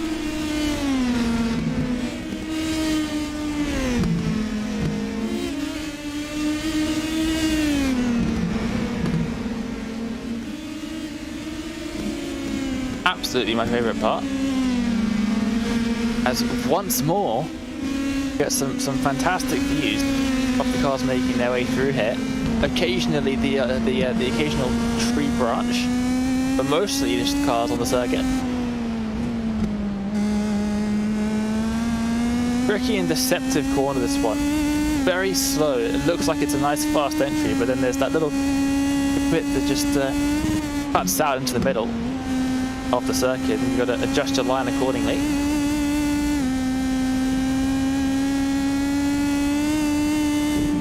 Looping S's, but very sketchy, very bumpy, especially in these cars, and a lot of blind crests. You can't really see the next apex until you're already there.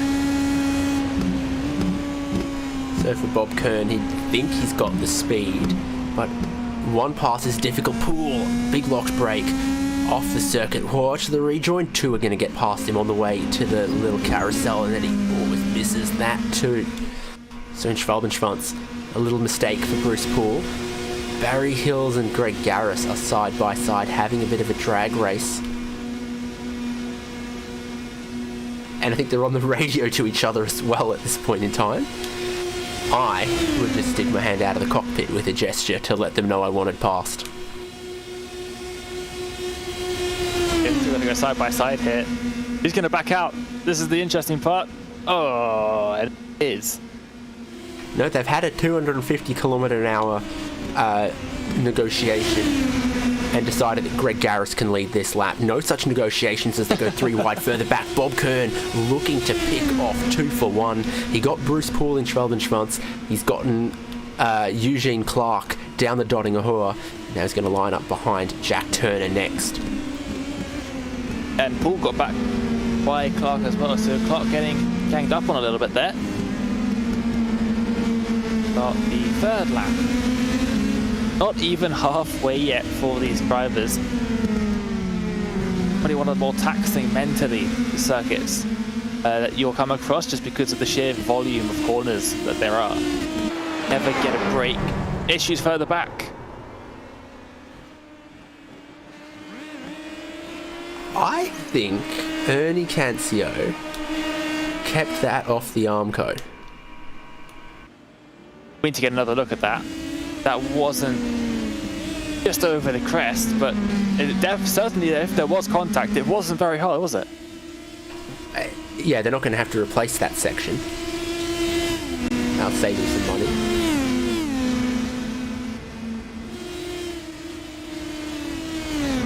So Bob Kern, I think, likely... Oh, this is the one we wanted. Watch the end fence, I reckon. Oh, I think that rear wing end plate, there it is. yeah, just tags the wall with the rear wing end fence. I have a feeling like Bruce Poole's driving pretty aggressively. Bob Kern, I think a little less aggressively, but definitely a quick driver. Chance that he pulls this group up towards Jack Turner. I think there's a chance of Poole going for a move. I don't know what the section of corner or section of circuit is called, but the next large flat out section on the circuit. I reckon Poole's going to go for a move there. It always seems like it's Kern that's at the front of these kind of things when they make their way through there, and there's any possibility of going side by side. There's always Kern involved in it. Let Mike McCormick pass in the last race, then defended pretty hard. Another driver base on the next lap. That as well, but definitely closing the gap.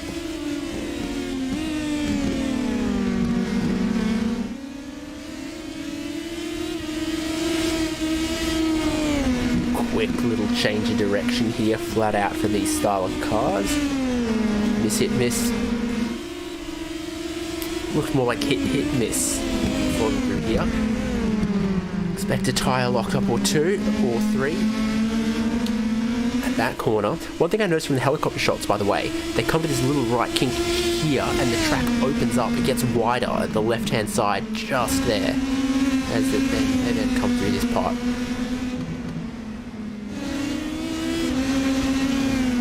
Ooh, Eugene Clark lighting up the rears in a place that I've hit the wall before.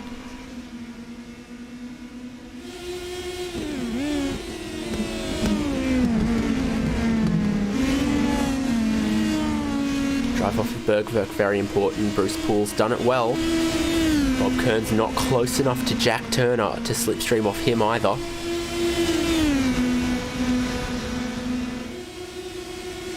Close enough. Slipstream definitely there. It's going to have to be a pretty late move. He's catching. He's quite short enough, I don't think.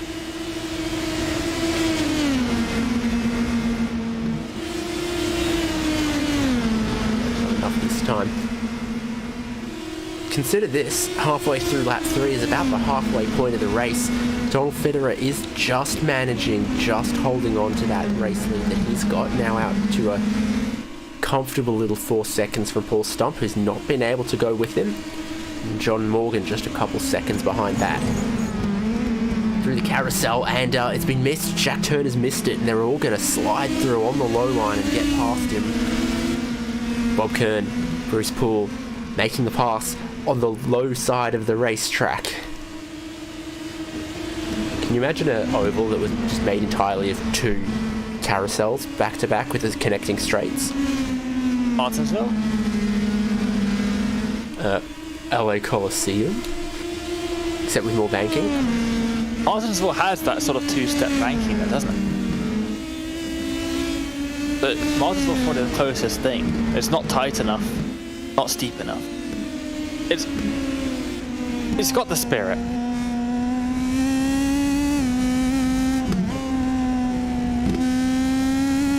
Jack Turner will probably be kicking himself for that one a little bit though.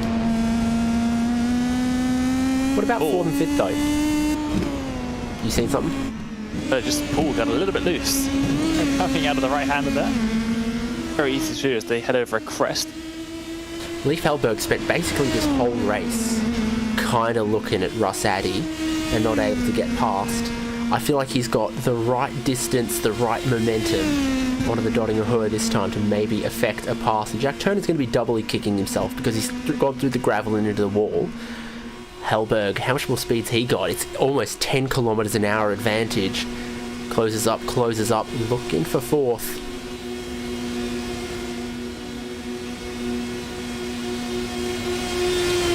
Fast. Oh, hang on.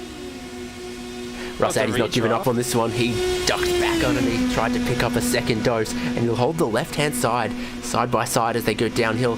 You've got to be so careful now, and Russ Addy's got a bit more guts today.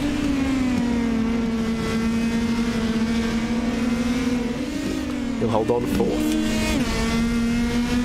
That's one of the problems with trying to overtake around the down the Dottingshire, that is. It's so long, in fact, that if you get past somebody, they can just get straight back past you by tucking inside. There is enough of a gap there. So what oftentimes you'll see is drivers will just pull up alongside, wait, then carry on going again. Bruce Poole finally having that long-awaited go at Bob Kern, and he gets past because Kern realised he's kind of got me here, and Kern backed out of that one. He was on the brakes pretty early. Poole immediately bowls a wide at the final corner. They'll begin to close back up again. Eugene Clark still just a little bit behind them and a lock up into turn 1.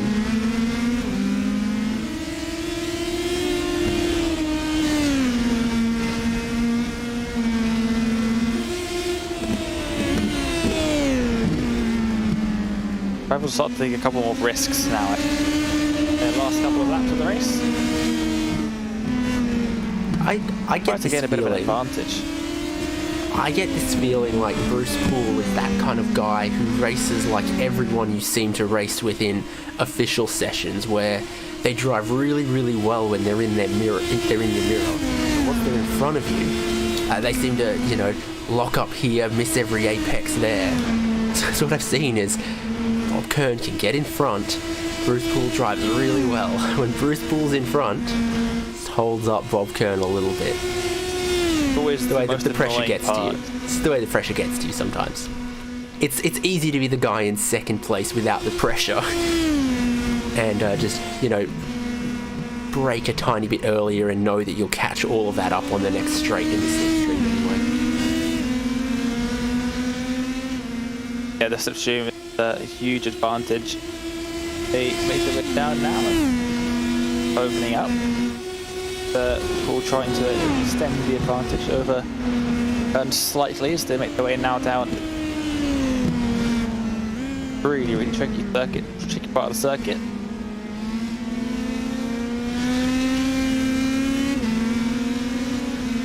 Only have to see that one more time today. Remember we saw Ernie Cancio's fantastic effort at only just picking up a tiny dent on his rear wing there. Well, since he did that, let a bunch of drivers past, had to wait to get back around, he's gotten back out on circuit. He was just starting to pressure Øyvind Andersen a little bit until we maybe cursed him by pointing the cameras at him. The number one thing you want as a driver is to the cameras to be pointed at you, but you know that when the cameras are pointed at you, the commentators are talking about you. If they say you're doing well, you will crash. That's just one of the rules of broadcasted motorsports. That if you start talking about a driver and how well they're doing, it's not going to go too well for them. You can only inflate a balloon so far before it pops. Absolutely right.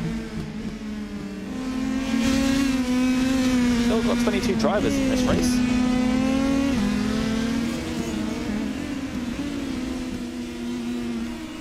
Right on cue, Leif Hellberg has a tiny bit of a lock-up. Now approaching the carousel. Oh no, what? I can't see it, but there's been a problem there for both parties. Oh no, Hellberg's being in the wall. Ross Addy, the High Line. Who put that sponsorship board there? Who put that camera there? We need another look at what just happened in the battle 4th and 5th. 2 cars went in, 1 car came out. That's all I can say. 60 plus racing adventures beyond Thunderdome. That's a very, very inopportunely paid sponsor board or camera. I would imagine the camera was placed after this one. Leif Hellberg seems to be still going, so there's a mistake initially from Ross Addy. Leif Hellberg seems to be still going, despite he's lost 1 spot to Gilman, but the pace still seems to be there. Oh. That's a boop at corner markers post 143. I think he got away with that, actually. I didn't see any wing damage. Oh, Cancio and Anderson. Uh-oh. Cancio has not gotten away with this one this time.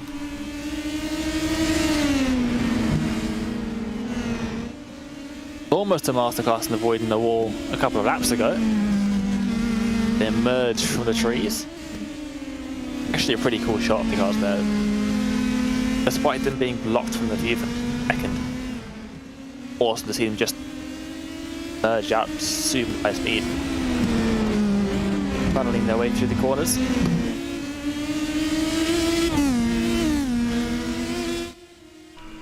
Poole and Kern, Kern and Poole. Battle continues.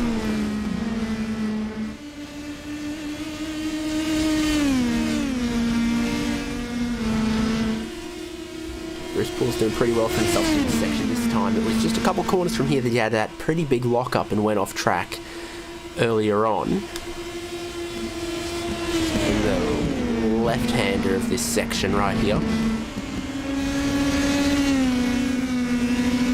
No dramas, but he is not far enough ahead of Bob Kern to be safe on the Dottinghur.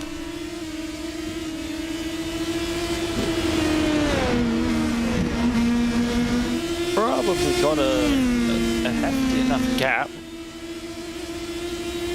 Quite a big one. Might be able to close up the gap, Kern, and have enough speed to catch all of that gap back up. We'll see. A very long straight, and Poole's going to have his eyes in the mirrors the entire time.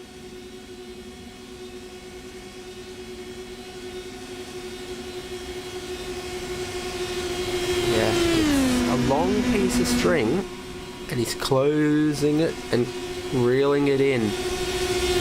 Close just as they come underneath the Bill Stein Bridge, but not close enough to pass this time for Bob Kern. Donald Fitterer has started the final lap of the race, race number 2.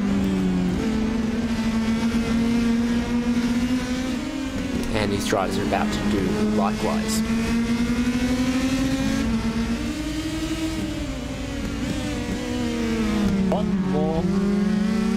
One more chance. Drivers to gain that final position out the last straight, or maybe even somewhere else if one of the other drivers makes a little mistake.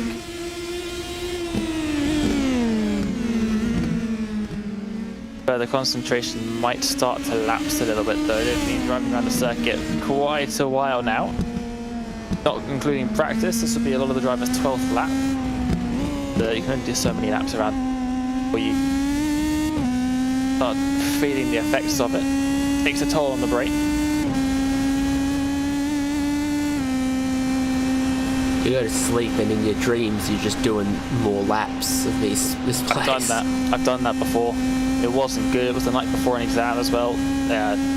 Not a great night's sleep when you're doing laps around the Nordschleife. Yeah, it's fun, but not the most peaceful.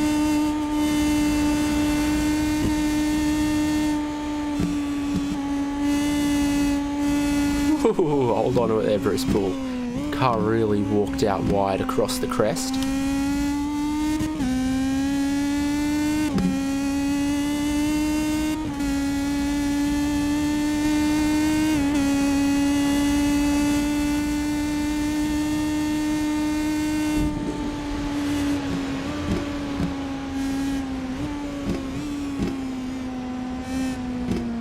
Braking and turning and turning and braking and then turning a little more. Corners never stop, do they? Every time I hear officially how many corners there are on the Nordschleife, it's a different number. So for any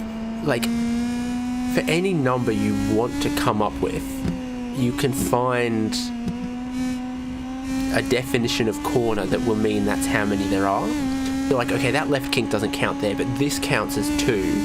Miss counts as 3 or whatever. Like if you're like, I want it to equal 220 corners, that's how many you'll find. Oh, for sure. Oh, a bit deep for both of them there. Deepness of the hill that you go down. That braking zone is so easy if you lock a brake just to keep sliding. Because gravity is not your friend. That part of the circuit and that wall on the outside feels so close. iRacing officially say that this layout is 22.8 kilometers and 154 turns. So I've also heard 97 turns. Well, iRacing says it's 154, and that's why you always gain plenty of safety rating around here. The corners never stop, which means after a good few laps of the Nordschleife, your entire safety rating would just be the Nordschleife. Because of course it only has a certain amount of history. That many corners around the circuit, do enough laps of the Nordschleife and that's you set. Whereas you do 10 laps of Charlotte Motor Speedway, 40. Not even a third of the number of points you do in one lap.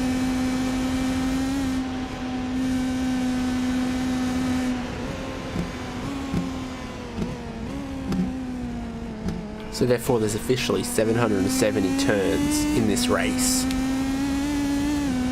Which some is of the like drivers, doing yes. 100 laps of Tsukuba. For some of the drivers, yes. But there's not quite so many. Do the carousel for the last time for Bob Kearney. Closed up plenty on Bruce Poole that time. Is he going to be, this time around, the right distance, the right place back on the Dottinghur? Whether or not the dirty egg starts to affect him through this super fast section of corners that he's coming up to now, that's the question. Will he be able to handle that? Because definitely had an effect last time by it. That One of my favourites there is Vipperman, where you talk about in a GT you're all over those curbs, and in this car, just maybe no. Donald Federer, though, navigating onto the Dottinghur for his final time. What a strong performance at the Nordschleife. I mean, he had to make some passes to get that win in race number 1. Then he qualified on pole for race number 2, and maybe sets himself up as a little bit of a Nordschleife specialist after this.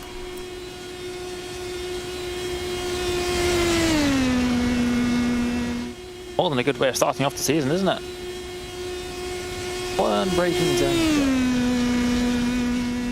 Oh, maybe 2. Do you have to brake for the final corner in these cars?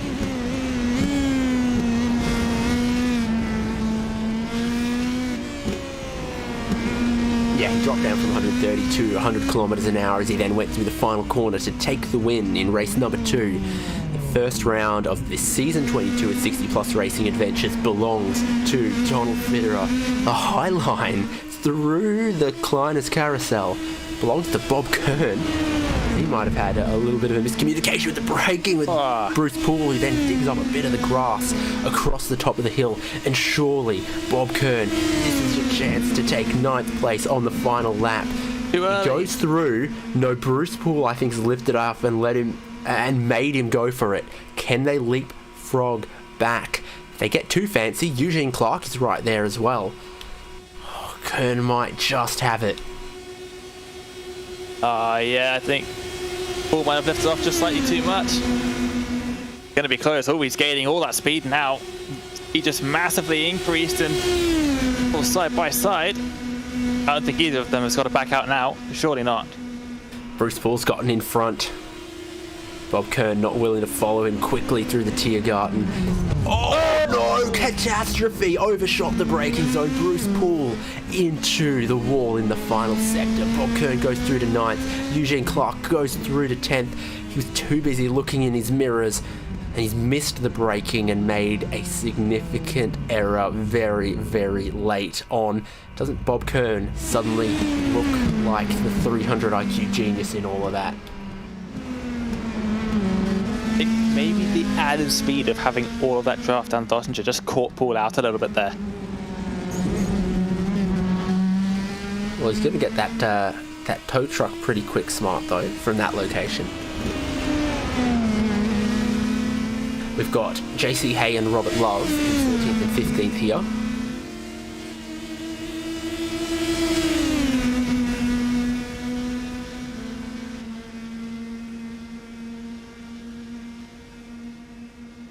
Ooh, Robert Love's trying to play the thinking man's game here as well, unless he's nursing more aerodynamic damage than I can see. Don't want to go too early because, like what we just saw will happen. There he goes, back on the power, and around will try to go. Is it too late? Just about the right time. I think he's just about timed that to perfection. I think so. Want to just be poking the nose in front underneath the bridge before the left-hander sweeps down, as long as he gets the braking right, which he does. Good stuff, Robert Love. Finished just ahead of JC Hay. And Poole as well. Yeah, I don't know how that is going to quite work for where Bruce Poole ends up officially or unofficially crossing the finish line. Does he end up behind everyone who takes the checkered flag on the final lap? Possibly. Not 100% sure, but that might just be the... Or it might just finish the race for him when he crosses the line after his tow is complete. We're going to see when Randy Shoemake crosses the line, because right now my timing and the iRacing timing has Poole in front of Shoemake. But then Shoemake crosses the line. Goes ahead. And goes ahead of Bruce Poole. So Randy inherits a free position. And what a fighting drive from Randy Shoemake. His internet connection dropped out on the grid. He didn't take the rolling start with everyone else. Left the pit lane a couple of minutes behind anyway, and has just completed all 5 laps. So I'll back that. That's persistence. Certainly is. One of the things about the Nordschleife is that if you are just in front of the leader when the leader crosses the finish line, then what happens is we wait for the 6.5 minutes or so go around, or if you happen to be that car, then you're going to get a lot of camera time, which is exactly what we're looking at right now. Yeah. Jerry Kerr started 24th officially. On 17th right now. Yeah, you find yourself a minute and a half behind the leaders at other tracks. You're a lap down. You can be 5 minutes behind the leader and still be on the lead lap when it's just a 5-lap race around gargantuanly sized Nürburgring Nordschleife. Bruce Granheim is also still out on track, I believe. About a minute behind this.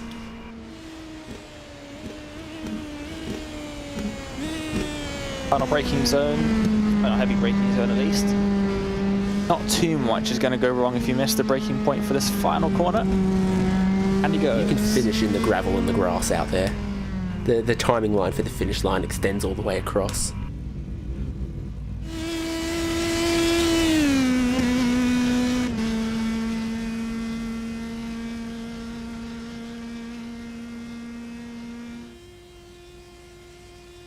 Bruce Granheim on the radio.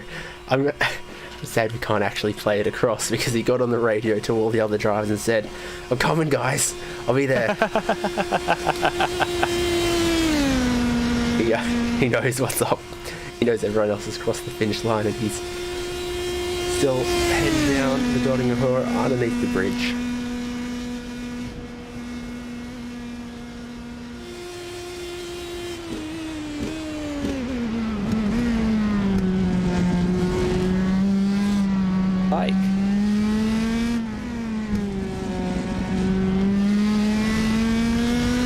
Bruce Granheim's last car to cross the line in race number 2 at 60 Plus Racing Adventures.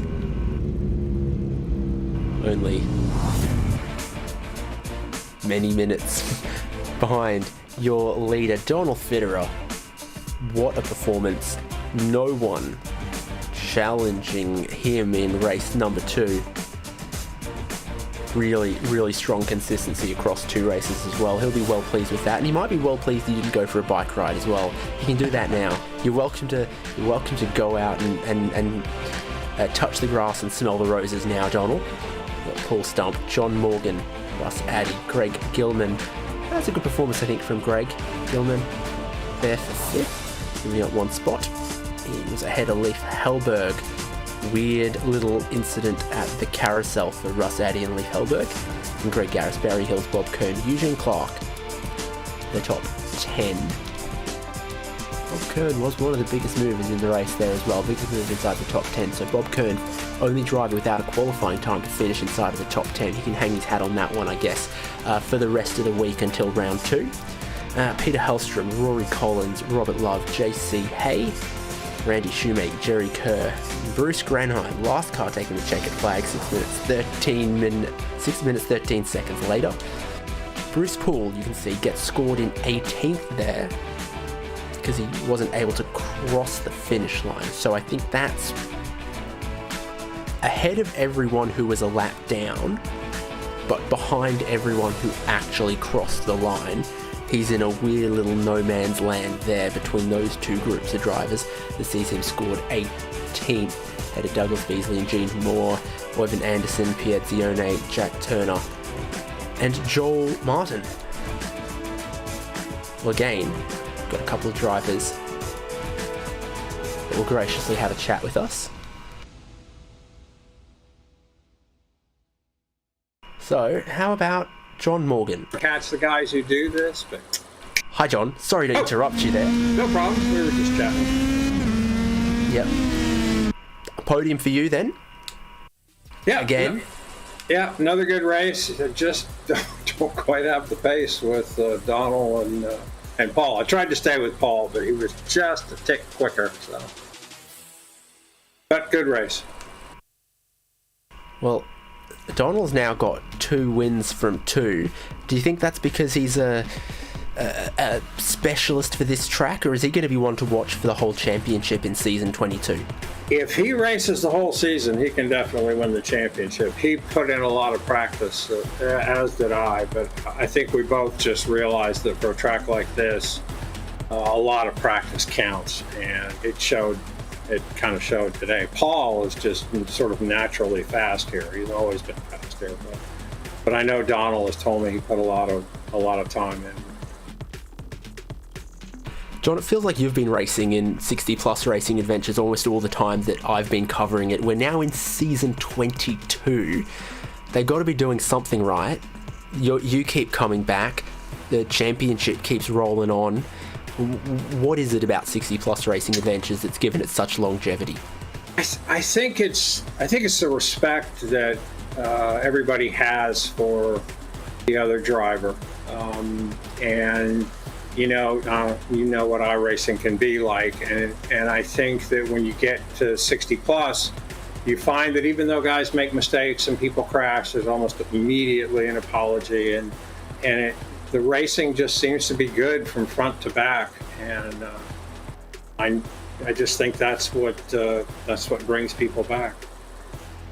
An opportunity to keep the kids off your lawn. Yeah, exactly. Yeah, I've been here from the beginning when Don Strout started the thing, and yeah, I've loved it, and I've made friends with a bunch of the guys that have been here a long time, like Joel and Bruce Poole. And it's just a great group of guys, and I'm sure you know that from interviewing a bunch of them. They're just a good bunch of guys. Now, I mean, 2 podiums for you. Obviously, this is a track that's still treated you pretty well, even if there were some others that might have had a little bit more pace. Is that from a lot of practice, a lot of laps here? Or is there anything to the character of the circuit that maybe suits your driving style? Yeah, I think it's somewhat the character of the track. I raced a lot of hare scrambles on a motorcycle, and those tracks tend to be 9-10 miles long through the woods, and you got to learn them in basically a 1 or 2 lap practice session and sort of remember everything. And so this track is like that. I have just reference points burned into my brain so that when I'm going around this track, I always know exactly where I am, exactly what the next corner is going to be. I never feel lost. And I think that's a big thing to overcome when you're first learning this track is just getting over that sense of knowing, I need to know exactly where I am in the circuit. I pretty much have that down now. So now it's just practicing to the particular car or setup that I'm driving. Think about some of the other awards and accolades in 60 Plus Racing Adventures. Are you on a team for this season?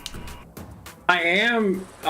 Yep, I am. I'm on Auto Red, I think is our team name. We haven't, my teammate has been racing on and off, but pretty much makes all the races. And yeah, I try. There's a few guys that have teamed up that are really quick.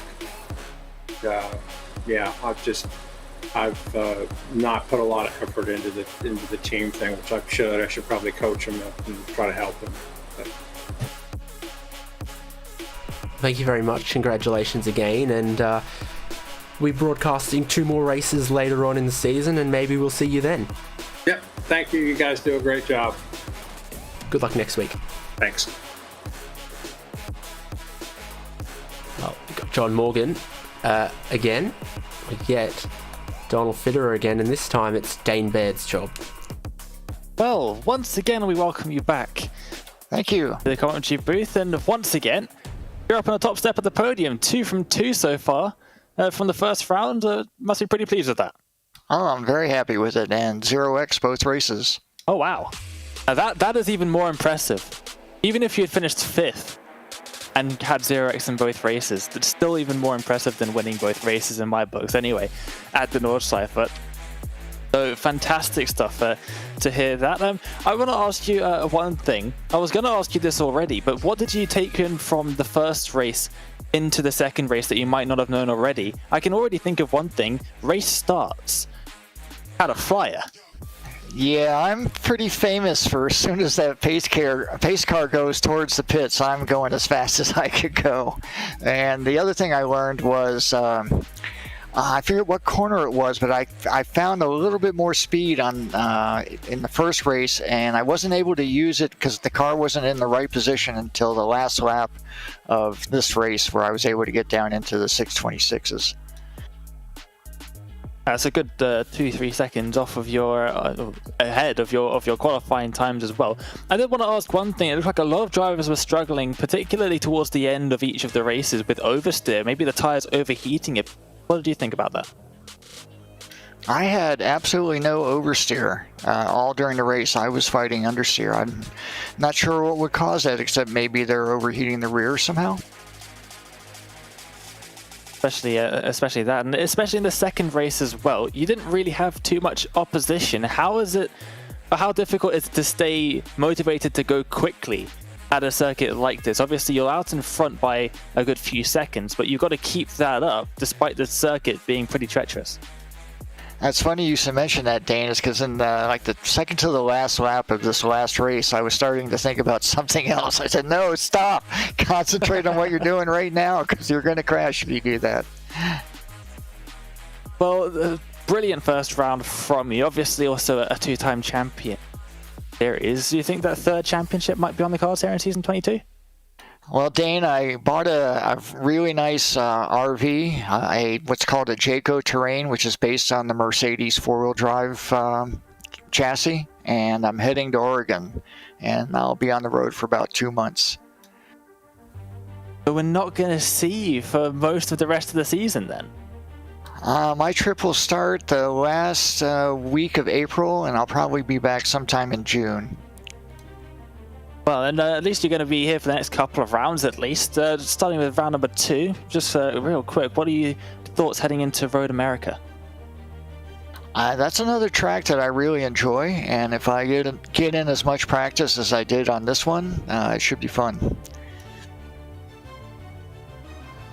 Well, thank you so much for joining us for a quick chat. Congrats on the double race win, and good luck for the next week's race.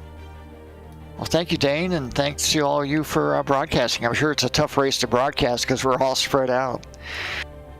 Well, there's plenty of action at the Nordschleife, and no problems there. Thanks a lot. Cheers, Dane. That's great as always to hear from some of the drivers at the end of the races, and yeah, what a fantastic job that Donald did there. Yeah, absolutely. I went and I pulled up my little mini sectors again after hearing him talk about that final lap of the race there in race number 2, where he did go and really lay it down, set the fastest lap of the race on the final lap. It was sector 1 and sector 6 that he went purple on that particular lap. So he found something magic either in the first sector or about halfway around, and boy did it show. And he mentioned he had 0 incidents in that race. That gives him more bonus points. It's one of the few things that can get you some bonus points, and that means his championship lead is well and truly assured, off to a good start. Looked up this Jayco Terrain, and given between defending my championship lead or exploring some interesting little places out west, goodness, the Jayco Terrain is tempting. But that will be all from us here on RaceSpotTV for 60 plus racing adventures. 2 races at the Nordschleife, and Donald Fitterer takes the win in both. I've been David Haynes, Dane Baird with me, Hugo Lewis behind the cameras. Hopefully you'll join us again in a couple of weeks' time when we are at Watkins Glen, I want to say, here in 60 plus racing adventures. We'll catch up with the championship battle there. See ya.